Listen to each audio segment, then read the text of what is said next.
This video is all about GameGlass, which is a program that allows you to use your old phone or tablet as a control surface for Star Citizen. A very good idea.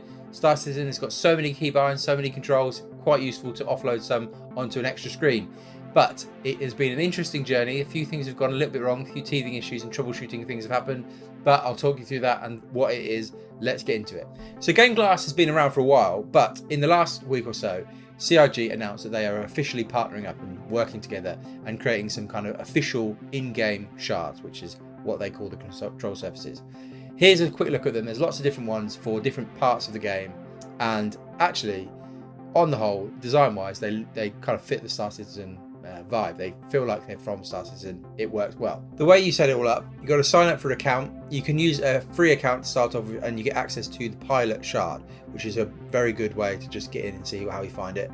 So you do that, you sign up, and then you download some software that lives on your PC. You get all that opened up, and then also you download something to an app to your control surface, to the tablet or to the phone, whatever you want to use. And there are different layouts for kind of tablets and for phones, so it works pretty well.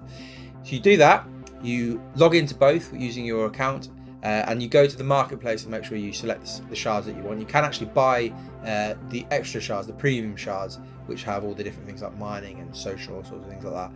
You can buy them individually as one-off purchases, or you can subscribe to the Glass Pass, which basically gets you access to everything, but you pay monthly. Some footage will come up on the screen and I'm going to talk over it and tell you what my experience was like and what I would recommend.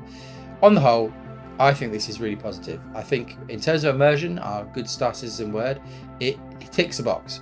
And because there's a free shard that you can try out with no cost, I would recommend anybody playing Star Citizen give that a go and see how you find it.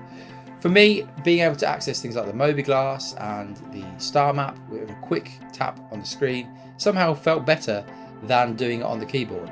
And that's just the pilot shard. Some of the other shards are more useful than others, but I thought the emote one, if you were trying to get into doing the emote sort of stuff, that's much easier than trying to type it out. It is much easier just to tap it and it then sends it to the chat and does it for you. So I think that's a win, that one.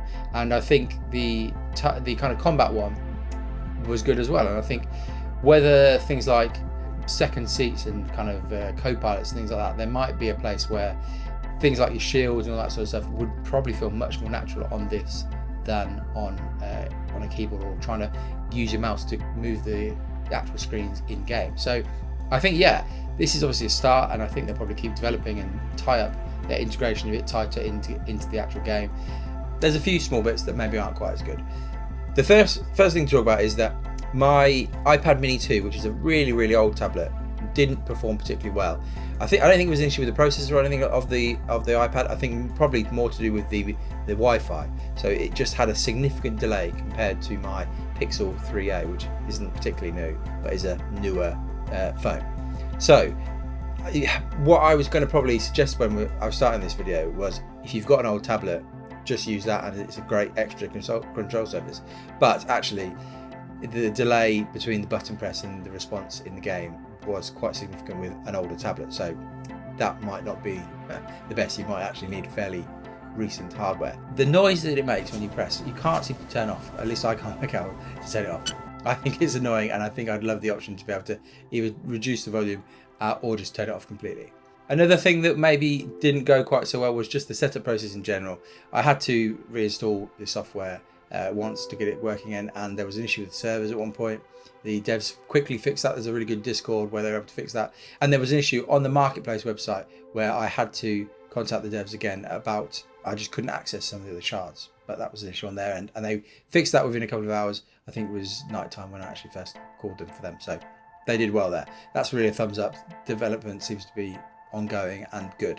So yes, it's probably a little bit like Star Citizen. There's a few bugs and things here, so if you're kind of a bit tech savvy, it's not that hard to work out. But be warned, it isn't just as straightforward as just you install it and go. Things can go wrong. So on the whole, I guess the question is, will I continue to use this? And I think the answer will be yes.